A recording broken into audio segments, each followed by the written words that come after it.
How's it, guys? It's Matt and Nick from Flybru here. We're joining the mission on the Cape Streams today, and we're going to be spending the day fishing and working through some techniques that work for us on the streams. A lot of the stuff we learned through comp angling, and I'm sure we'll get a bit competitive between each other throughout the day and have a bit of fun.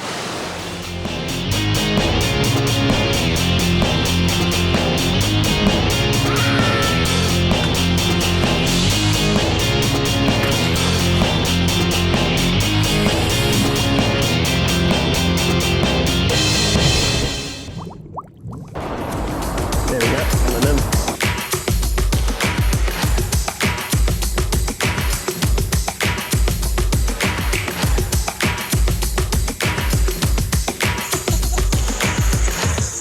Doesn't get better than that. That was proper, hey? On the dry side. Cool. So Matt and I have both kind of spent quite a bit of time in the past, and Matt's more currently fishing in various competitions, both local and overseas. I think naturally, if you engage with that kind of aspect of it, you learn quite a lot.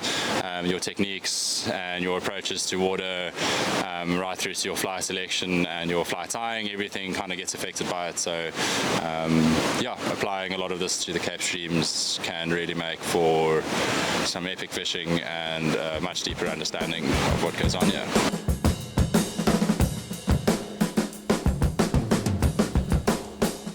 So today I'm going to be setting up a nymphing rod. So it's quite a big part of competition angling.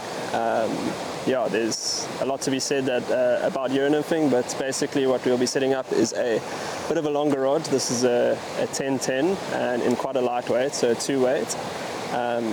My leader is a flat leader. It's going to be sort of around 2 rod lengths. There's going to be some colored sections of mono in there to help me with a bit of sight. I'll most probably be fishing with a dry and dropper on this rig for most of the day. And the reason I'm fishing a 2-weight, so I can go light on my tippets. Probably going to be fishing 7x for most of the day. A 2-weight just gives me a bit of flex in the rod tip to put a bit of pressure and bring those fish in nice and quickly. I'm going to be rigging up a dry fly rig, I think from a leader point of view, there are a lot of different ways that you can go about it. Some oaks prefer to build their own leaders to get various presentations, but for me on the Cape Streams I really enjoy fishing like a 12-foot, I think this is a Rio 12-foot leader, and then straight on to the end of that I'll just attach a micro ring. Just the micro rings really just add to the lifetime of your leaders. And then I think it's a 12-foot 6x leader, and then just fishing a 9-foot 3-weight. For me, I think the length on the streams makes a big difference. A lot of guys fish like 7 foots and like 8 foots even, but the problem with that is a lot of the time you're high sticking, or you're fishing over a lot of micro currents and things like that, which can really affect the drift of your dry fly. So the 9-foot 3-weight or even a 10-foot 3-weight is generally the go-to for the dry fly fishing. I'm going to be rigging up with some 7x, and because we've got an upstream wind, generally I'll go a little bit longer on that section, just because the wind's going to blow it upstream. So you've got a bit of leeway. Usually I'll do a uni knot just because I like the knot. I think it's much of a muchness. It's going to rig up with a little parachute. It's basically just a CDC and squirrel hackle with a little pink post. So next step for me is just to grease the leader. It just gets it floating a little bit higher, so when you do have the fish eat, it's just a bit more direct. A light disclaimer, this is how we fish. I'm not saying it's right or wrong. Maybe 1 or 2 little cool things that you can take away from this.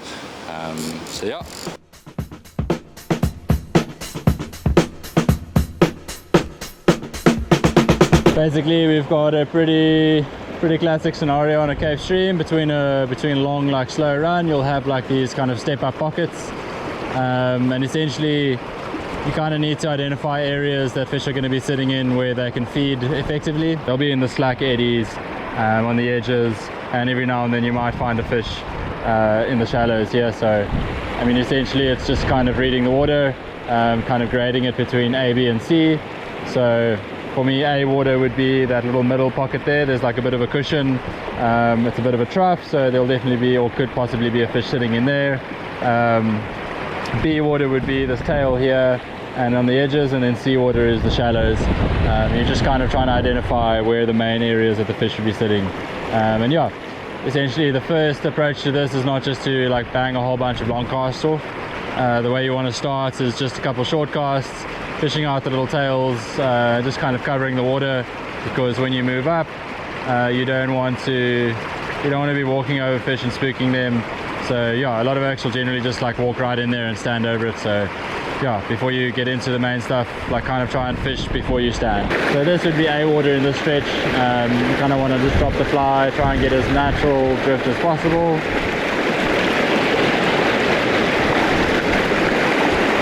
Yeah, and the high sticking, this is kind of where a little bit of a longer rod and longer leader comes in, particularly in this kind of water. You'll see with the wind blowing upstream, it just kind of keeps the fly nice and balanced and allows you to control it a lot better. Yeah, and easy, nice and slow, there's no rush. And these are the kind of areas that you'll find fish chilling right on the other side there. That looks pretty good. High sticking, see how the rod is elevated, and that way you're just lifting a lot of the line off the water. This is where the longer rod makes a huge difference. Just moving into this next section, obviously this is a little more technical, so I've already put a few casts in. I'm not going to go around on this far side of the rock, purely because you know, if you walk in there and there is a fish, you're going to spook him. Yeah, basically you're just going to cover all the tails, not long casts, few little short ones, try and get it not in the trees. Couple in there, let it flow through. Yep. Okay, so we just fished that little tail section of the main run, and yeah, as we move up, you'll see this piece is also looking pretty juicy. So again, before you kind of start making longer casts, a couple shots like right in the front here, just in front of you, because obviously this is kind of where you're going to be walking to stand. So putting a few casts in here before you move forward is always key. You don't have to spend too much time. If there's a fish, he's going to come and grab it. Yeah, basically just covering the water from left to right.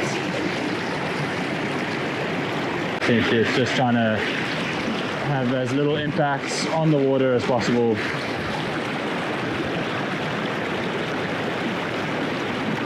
There's got to be a fish in here somewhere.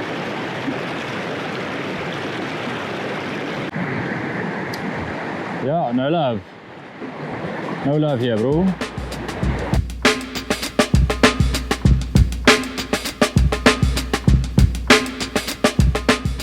But basically we've got a nice pool here, a good little tail out section, so there's a bit of gradient here that drops into the next hole. But we're going to focus a little bit on the tail out first. Always good to start a bit closer before lengthening up the cast. So I'm just going to get in here, sort of below the tail out.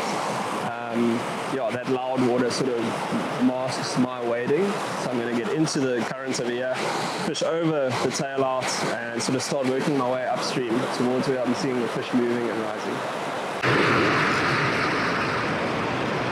Okay, so I'm just going to climb into this section here, get comfortable before I start. I'm not going to go straight in. Have a few short casts, and then I'll start lengthening up. So just over the tail out here, pushing that dry drop already.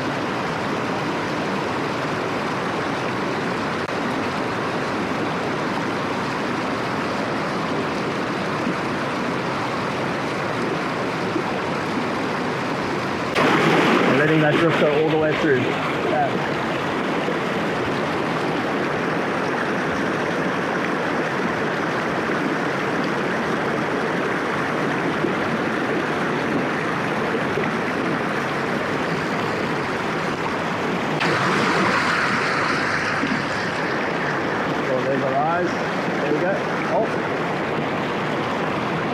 Did you see that? Yeah, so I just missed one there, came up slowly for the dry. cover him again.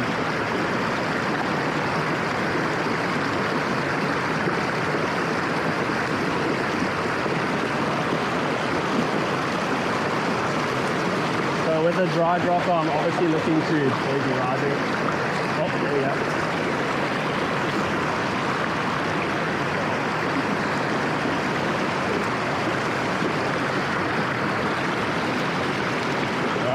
First one for the day.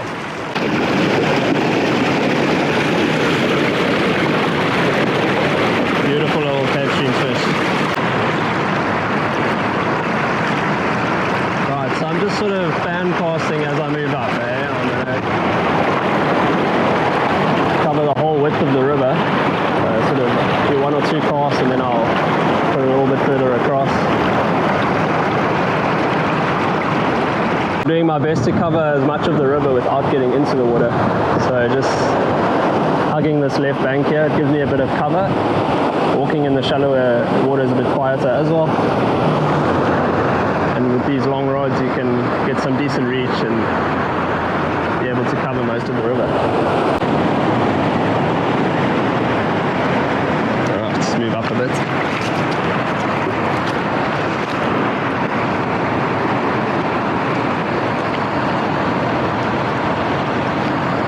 On the nymph.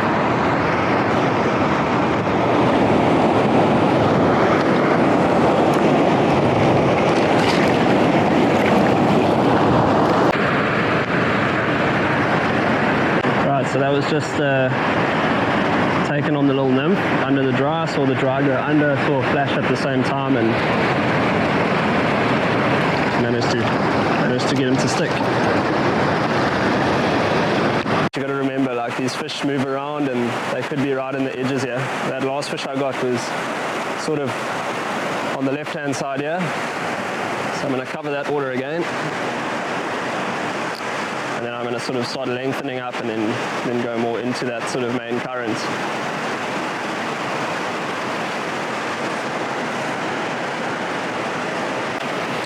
Let's put a nice long one in.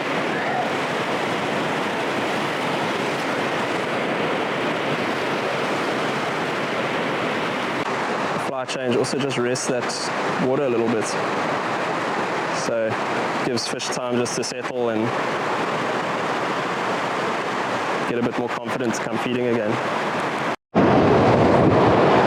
I'm just going to cover that same channel that I was covering with the new fly, and let's see if he comes up with that. So that exact same zone he was feeding in, I'm just going to cover it with the rab now.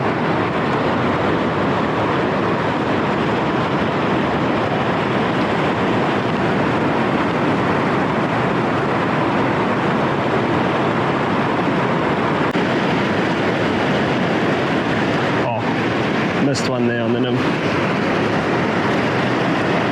So I'm just going to let that rest, have a few casts in this sort of marginal water.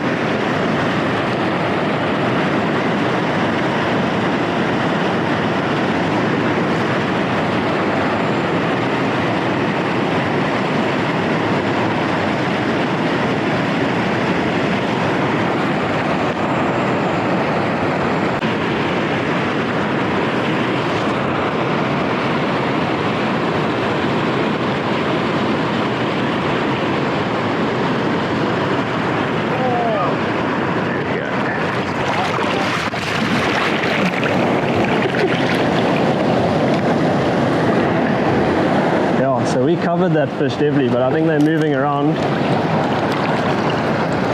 Nice fish.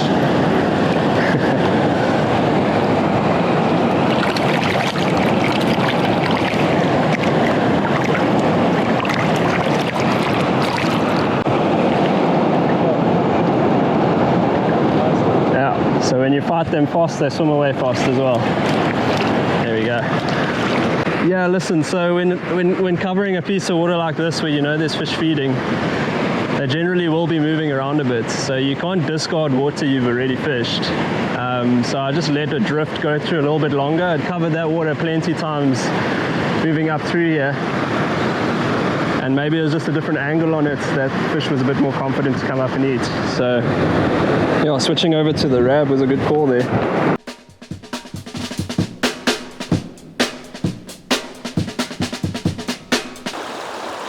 This is a lot deeper water, it looks really good. And it's just to start gridding it, cover it nice and softly, no rush. And you'll see, like, because we've got such a nice upstream breeze, you can kind of manipulate the leader to fold the way that you want it to.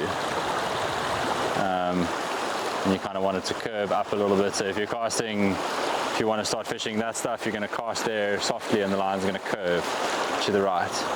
So you can kind of give it a bit of a hinge just to let it drift a little bit softer. The top midsection has got a nice deep trough in it. There's a nice bubble line coming down it. On the right against the trees is always a good safe bet. So yeah, we'll move up into it. And again, kind of just nice and slow, nice and easy. Try to like slide your feet, don't move too quickly. First couple casts, oh, there was a nice rise. Okay, fish just rose on my left there. So the first couple shots are just going to be up, kind of covering the water to see if there's anything else around. Kind of want to cover the shallows because once you hook that fish, chances are he's going to run around and spook a whole bunch of others. So cool. On the left here, there's a little bubble line running. Just saw a fish rise there. So first shot, nice and short, just cover the tail of it. There might be another one sitting in there. And then you can pretty much just go for it and whack it in. Okay, next cast, he rose again. That's it. Got him.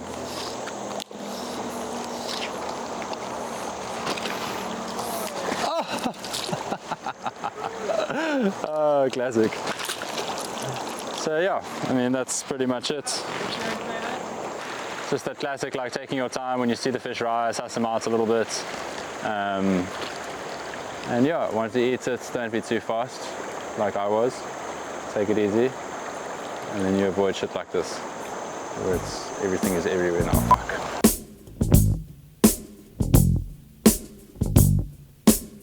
A bigger pool.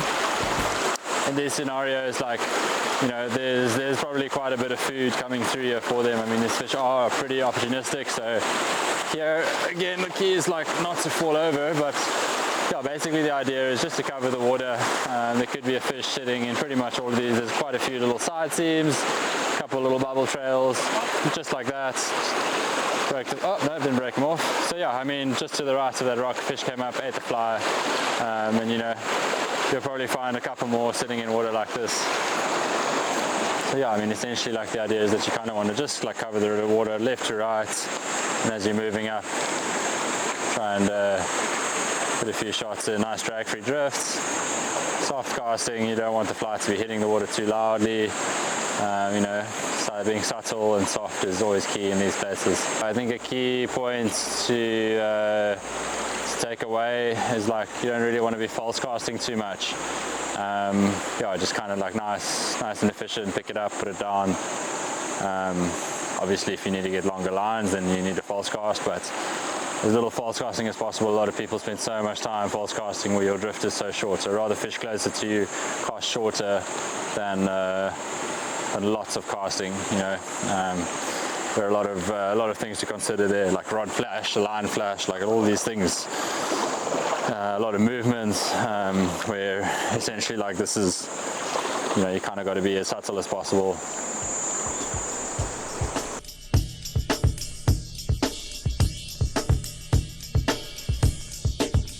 It's a good little run coming in here from a bit of a rapid.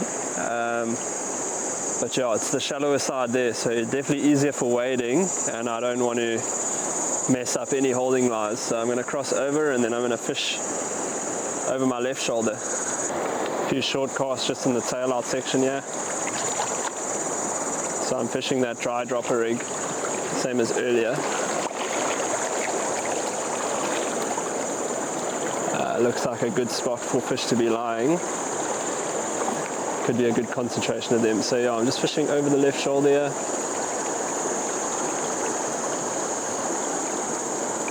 I'm going to use this big rock as a bit of cover.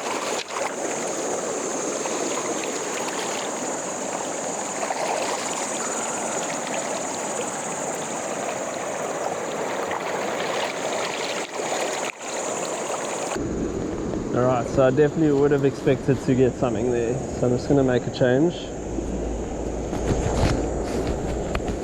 Yeah, I don't want to put too much tension into the system, fishing it quite slack to try and get as natural drift as possible, and I'm just sort of looking for any sign of anything happening on the flies just on the end of the indicator section. Okay, so with the nymphs here, I'm really going to focus on that main channel. That's sort of the main feeding lane here, where those fish are going to be feeding a bit deeper. Nice oxygenated water coming out of those rapids. There's fish here, they'll definitely eat a nymph.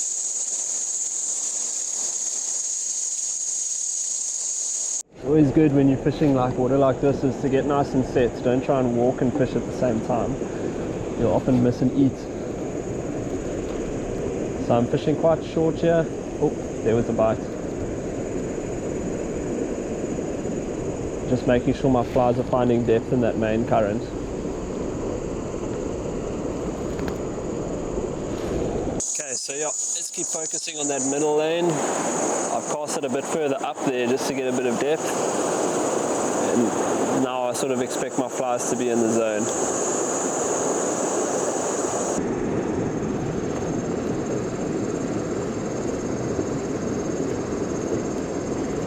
There we go.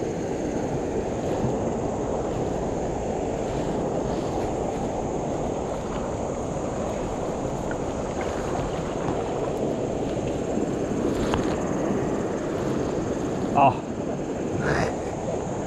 some school fees there.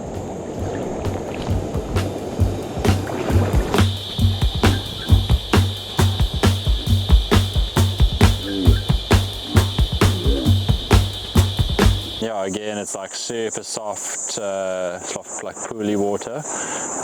Oh, there's another one rising up there. I think we're just going to go straight in for him. First cast, a little shorter. And yeah, basically just extending as you go. It's not a matter of like, even if you see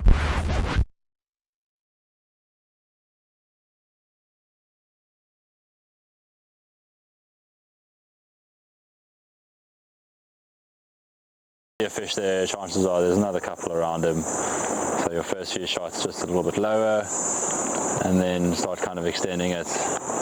Start getting a bit longer. In these sorts of water types, like a CDC fly is really good. CDC with a long leader and like 7. Okay, fucking tank. Putting a shot in. Need a bit longer. Oh, but there's a smaller fish there now, eh? Check him. Moving in. Fuck. Oh, that's the one, buddy. Yeah, he's moved right in there now, eh? Okay, he's coming out. Fuck.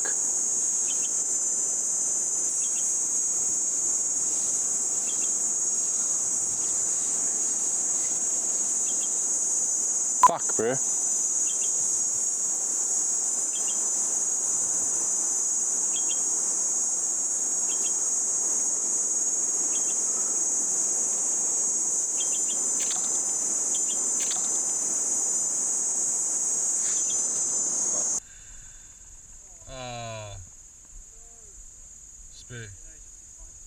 Where is he?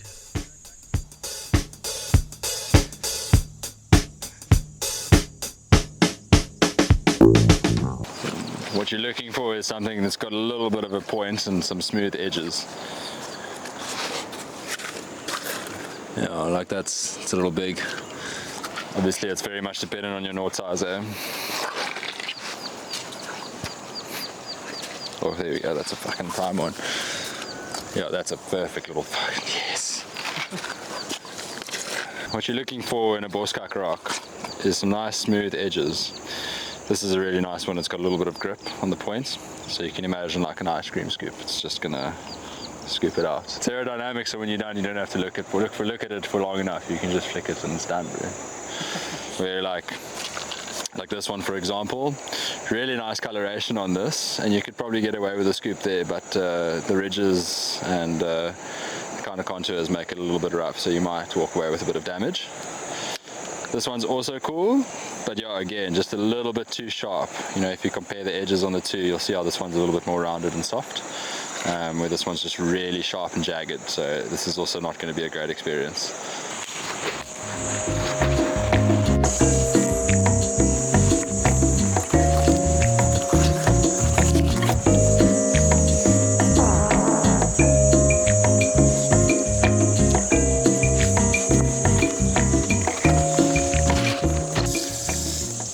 Toilet paper, man.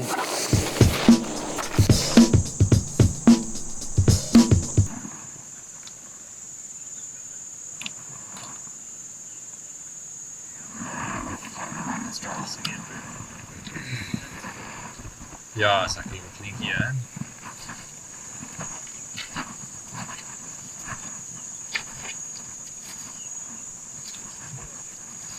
But downstream.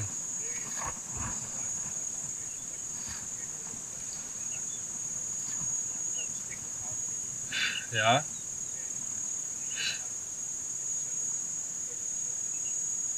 Ik weet.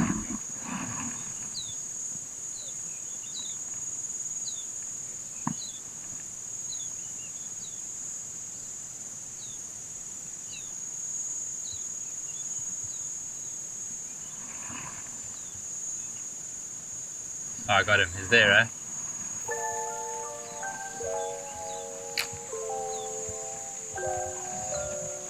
Short. Short. This is a fucking tank, bro. Masterpiece.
Come on.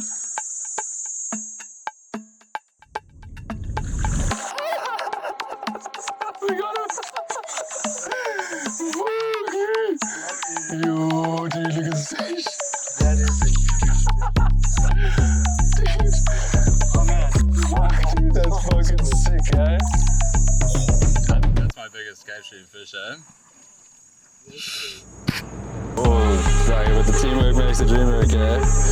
Check the hook is like perfectly in there, eh? You weren't coming off.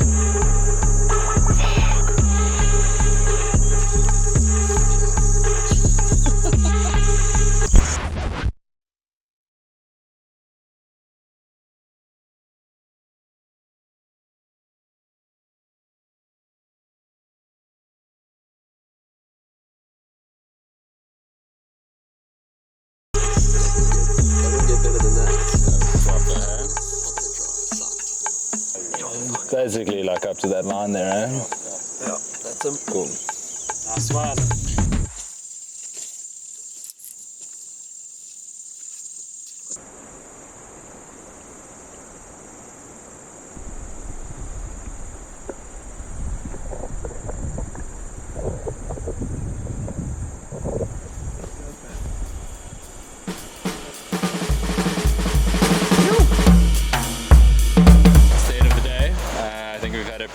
Pretty good down the streams. I think it shows how various techniques and various styles work in different pieces of water, how some are better than others in other scenarios, but yeah, otherwise pretty stellar day on the river.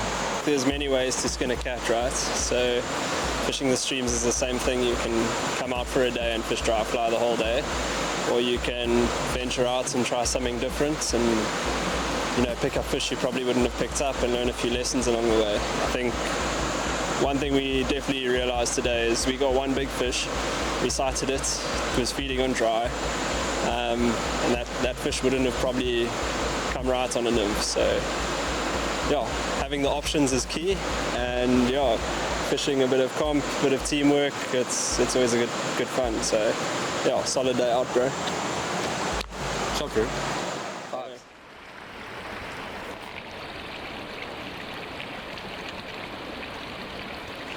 If it's not going in the bush, you're doing something wrong.